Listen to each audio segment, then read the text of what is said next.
তো সবাই যেহেতু উপস্থিত, তাহলে আজকের বিষয় শুরু করা যায়। এ ঘটনা কি মা? বিটি কালকে রাতে তো টেলিং গুলো দিলাম ওইগুলো মাতাব্বর সাহেব কহ মাতব্বর চাচা ওই মিনসের ভাত আমি খাবোই না, প্রতি রাতে এসে আমাকে মারে। কেবল তুই আমার কয়েন পোলো আর না করে দিছা ওই দেখ জারি মেশে করে কেবা মন করে আমার মেয়েকে হানি মারবি এই তো দেখ যাইরি হরে কেবা।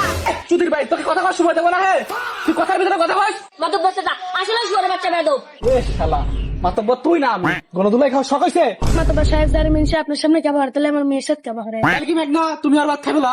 আমি আর ভাত খাবো না আমি জ্বর থেকে কাবিনের 5 লাখ টাকা পাই, আমারে দিবের ক। আমি কোন টাকা দিতে পারবো না মাতাব্বর সাহেব মেন টাইম কামলা দিয়ে খাই যেহেতু গরিব মানুষ কামলা দিয়ে খায়, টাকা পয়সা তো দিতে পারবে না, তো আমরা এমনি ছাড়াছাড়ি করার ব্যবস্থা করে দিতে পারি, তাই না রে? হ্যাঁ মাতাব্বর চাচা তুই দিয়া তোর বাপ দিবি।